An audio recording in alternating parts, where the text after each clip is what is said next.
Je suis Martial Potier, j'ai rejoint les équipes SmartWave en début d'année 2023 en tant que Head of Offer de gestion d'identité et d'accès pour piloter la practice et l'équipe IAM pour réaliser des missions d'intégration, des missions de consulting, mais également des missions de support auprès de nos clients. Auparavant, j'ai eu 2 expériences de plus de 5 ans chacune où j'ai eu l'occasion d'effectuer de nombreuses missions d'intégration et de consulting auprès de divers clients français et internationaux. La première chez CGI Business Consulting et la seconde chez Deloitte France. J'ai appris énormément de choses durant ces 2 expériences qui vont me permettre de mener à bien ma mission auprès de SmartWave et d'avoir un impact fort auprès de nos clients. Le premier est le concept d'Identity First Security, le fait d'axer la sécurité au niveau de l'utilisateur.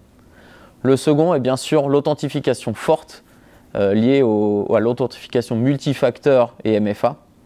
Et le troisième concept, assez nouveau et pas encore implémenté chez de nombreux clients, est l'ITDR, Identity Threat Detection and Response. Alors ce concept est un concept clé, c'est vraiment le fait d'axer la sécurité sur l'utilisateur, de définir l'utilisateur comme étant le nouveau périmètre de la sécurité. De plus en plus d'attaques, si ce n'est une très grande majorité, ont un lien avec l'identité des utilisateurs et leurs accès. Dans ce concept, on retrouve d'autres concepts clés. Le premier étant l'authentification forte ou authentification multifacteur, connue sous l'alias MFA. C'est le fait de pouvoir sécuriser les accès davantage qu'un identifiant et un mot de passe pour adapter l'authentification en fonction des données accédées ou des privilèges que l'utilisateur a. Le second concept est la gestion des accès pour être certain que l'utilisateur ait accès uniquement aux données dont il doit accéder. Le troisième concept clé est la gestion du cycle de vie des utilisateurs ou encore gestion de l'identité pour être en mesure de créer les accès des utilisateurs dès lors qu'il arrive et qu'il en a besoin, mais aussi de supprimer ces accès lorsqu'il n'en a plus besoin. Ensuite, on a le concept de gouvernance et d'audit de la sécurité pour pouvoir surveiller les droits des utilisateurs, les piloter au mieux, mais aussi pour avoir toute la traçabilité sur les actions effectuées par les utilisateurs et sur les droits qui leur ont été accordés. On a également le concept de détection et de réponse aux menaces dont j'ai parlé précédemment. Donc c'est vraiment le fait de pouvoir identifier les actions réalisées par l'utilisateur et pouvoir les corréler pour en définir si une menace potentielle peut être effectuée ou non, ou si une fraude ou une faille a été réalisée ou un incident de sécurité. Et enfin, le dernier concept très intéressant est la sensibilisation et la formation des utilisateurs, qu'ils soient dans le monde de la sécurité, dans le monde de l'informatique ou dans l'entreprise en général.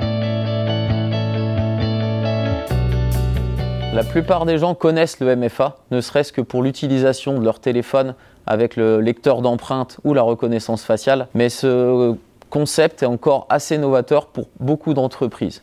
En effet, seulement la moitié des entreprises ont implémenté des solutions de MFA pour sécuriser les accès à leurs applications.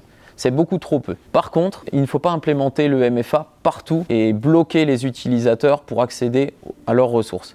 Il faut vraiment contextualiser l'accès en fonction des ressources, en fonction de la criticité des données accédées et en fonction des droits de l'utilisateur, qu'il soit par exemple administrateur ou simple lecteur de données. C'est vraiment un concept clé. L'objectif est vraiment de sécuriser au mieux les accès de l'utilisateur tout en lui facilitant au maximum la vie. Il doit accéder de la façon la plus transparente possible aux applications, mais tout en étant la plus sécurisée possible en fonction des données accédées. L'ITDR est un concept assez novateur. Certaines personnes connaissent l'IDR, Endpoint Detection and Response, que sont les nouvelles solutions d'antivirus qui vont détecter les menaces et répondre aux menaces. Désormais, on parle de plus en plus d'ITDR. C'est la même chose mais adaptée à l'identité.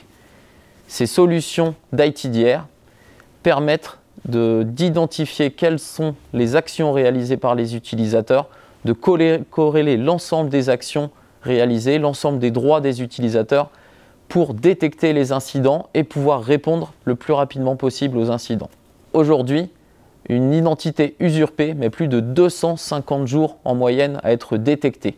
Ce qui veut dire que pendant quasiment un an, un attaquant peut avoir accès à un compte et aux données que permettent de lire ce compte. Grâce aux solutions d'ITDR, ces 250 jours vont pouvoir être réduits drastiquement et l'incident va pouvoir être détecté au plus tôt. Il est fort à parier que la plupart des solutions IAM d'aujourd'hui, notamment de gestion d'accès, vont implémenter des fonctionnalités d'ITDR, de détection et de réponse aux incidents, directement dans leurs solutions, tout comme les solutions d'EDR aujourd'hui vont les intégrer également. Alors ça veut dire qu'il faut rester à l'affût des nouveaux concepts, des nouvelles solutions, des nouvelles tendances pour les implémenter si elles sont utiles dans le contexte de l'entreprise. Mais surtout, avant de les implémenter, il faut savoir lesquelles sont utiles, lesquelles sont trop novatrices, parce qu'il est très important que ces solutions ces nouveaux concepts soient imprégnés au cœur de l'entreprise et partagés par l'ensemble de l'entreprise.